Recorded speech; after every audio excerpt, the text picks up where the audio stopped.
Nigel Farage hired the far-right guru Steve Bannon's consulate as his unregistered foreign agent. I'm going to read into this more from Byline Times, you guys. Let's go.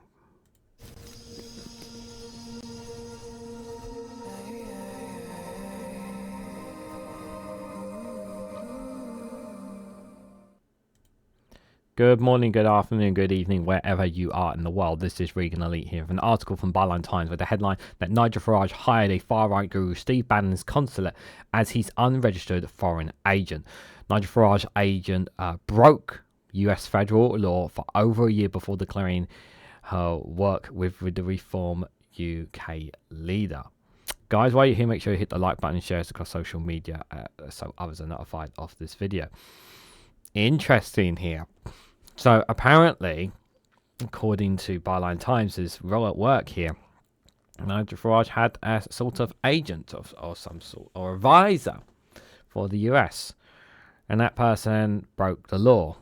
And yeah, let me guess, the reformer voters and the Nigel Farage fanatics going to say, it's nothing to do with Nigel, it's nothing to do at all. I'm going to have a very hard time believing that. And you know what's the funny thing is that it's quite, the hypocrisy is quite outrageous considering he was bashing on about election interference from Labour.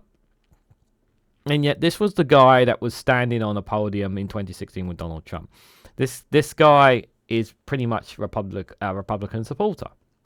He's made his colours very clear about who he wants to win the American presidential election. And rather than kind of staying out of the way and whatnot, no, he wanted to get involved. He wanted to be involved in the campaign. He couldn't really, as much as he wanted to. But this story does speak a lot about Nigel Farage and about some of his antiquations and what as well. So let's read a bit more into this story. So Nigel Farage hired a far-right political guru consulate as his foreign agent to represent him in American politics, who also broke US federal law for over a year before making her required registration and disclosures according to a new US government filing. As Reform UK MP for Clacton since the 4th of July 2024, Farage, best known as Mr. Brexit, However, for more than a year before he stood for Parliament, and for months afterwards, Farage deployed Alexandra Preate as his unregistered US agent until she finally reported her activities 18 months late on the 27th of September this year. Preate is best known for being dubbed the Consigliere, I can't say that word, I'm just going to say advisor to the far-right political strategist Steven Bannon, who was released from prison on Tuesday. So there you go. There's the connection there. Steve Bannon. Y'all know who Steve Bannon is, right? Recent coverage indicated that Farage may have broken the UK's Parliament Code for the House of Commons by failing to register free service of foreign periods whilst a sitting MP. Penalties for breaking the code included a written apology, a verbal apology in the Commons, or suspension. That's nothing, really. US federal law requires the political agents of foreign persons to register and disclose their activities within 10 days of starting representation under the Foreign Agents Registration Act, the FARA. Priest only disclosed her representation of Farage on the 27th of September 2024, though her work began in March 2023 and continued covertly for nearly 18 months. This violates the law according to the US Department of Justice FAQs on registration as a foreign agent. Under Section 612A of FARA, parties must file a registration statement within 10 days of having agreed to act as an agent of a foreign principal. A party may not begin to act as an agent of foreign principal before registering. FARA requires registration and disclosure by anyone representing a foreign principal, which could be an individual, a political party, government, or corporation, unless they are registered lobbyists under the Lobbyist Disclosure Act, which covers non-political and commercial representation. Now, it's entirely possible that if Trump wins the general election, he may push this little story aside to protect his buddy in the UK, possibly. So we can't rule out the possibility that, of course, if Trump does win the general election, none of this is going to matter because Trump will reach out to him will help him out if he really wants to. Although I know some people will say that, well, really? He didn't really care about during his election campaign. Well, Farage wasn't really much helpful for them. I can see Trump helping him out in this situation if really need be. Penalties for a criminal violation of the Foreign Agents Registration Act can range from civil suits to restrain the activities until registration and disclosure is complete, all the way to criminal penalties and stiff fines, per the same US Department of Justice website FAQ. The penalty for a willful violation of FARA is imprisonment for not more than 5 years, a fine of up to $250,000 or both. Certain violations are considered misdemeanors with penalties of imprisonment of not more than 6 months, a fine of not more than $5,000 or both. There are also civil enforcement provisions that empower the Attorney General to seek an injunction requiring registration under the FARA for applicable activities or correcting an indefinite registration statement.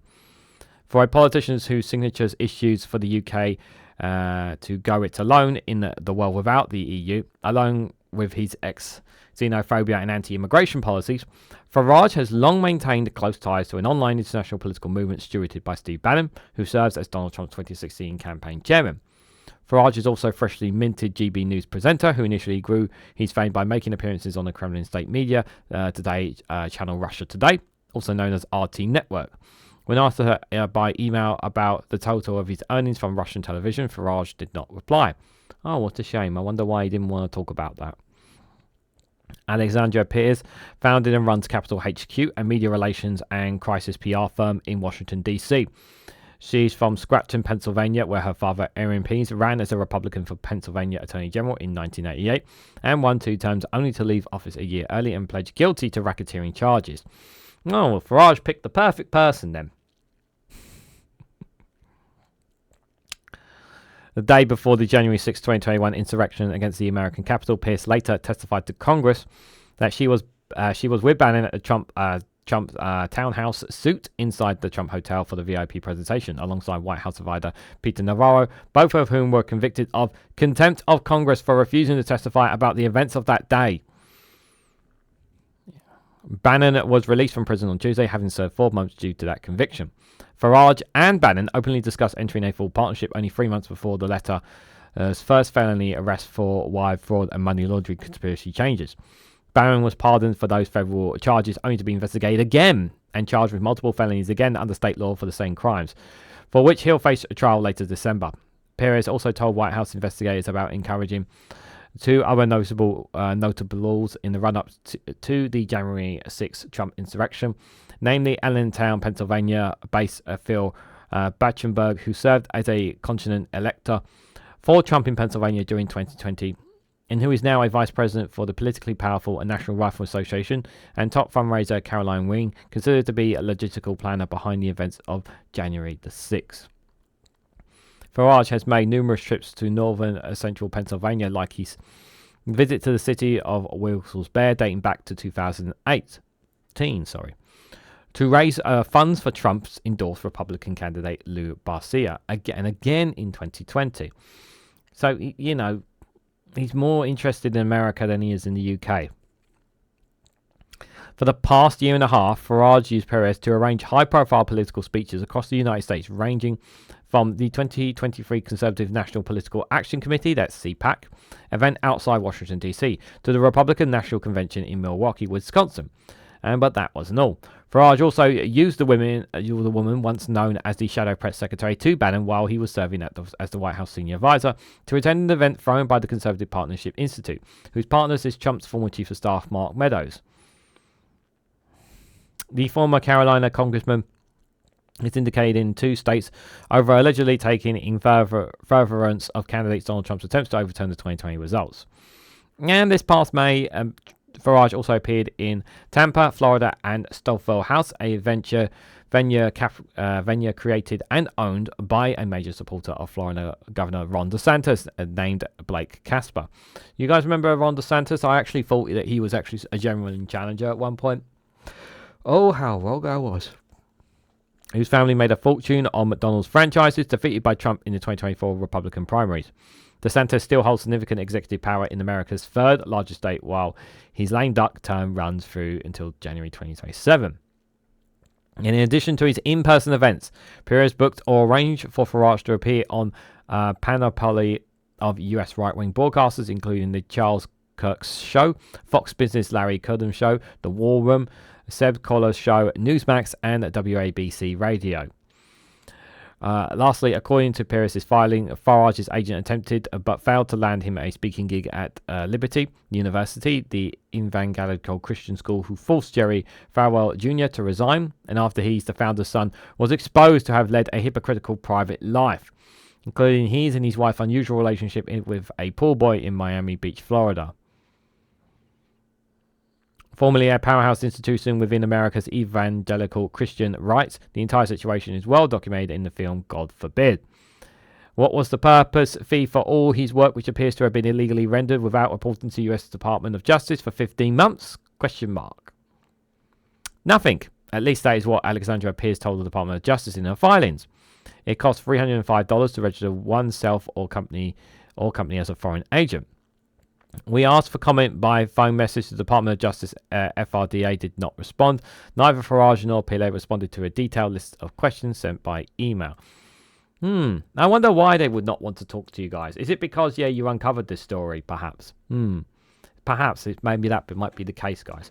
So what do you like? I'm looking at this story and I'm just thinking to myself, like, we know that there are connections between the likes of Farage, Steve Bannon, and those on the so-called extreme right of the US, and this emphasizes that point. And you think some of the people in the UK are dangerous. Some of these are even far more dangerous, and their minds are much more evil, mischievous. That is for sure. Steve Bannon is an absolute terror. Is a very cruel person. The mindset that he has. And he's a very, very smart man. He's no slouch. Yes, he's been arrested for crimes and that. But he's, for him to get to where he did, you have to have some degree of intelligence. And we know Nigel Farage is a proven grifter, and he's proven it time and time again here.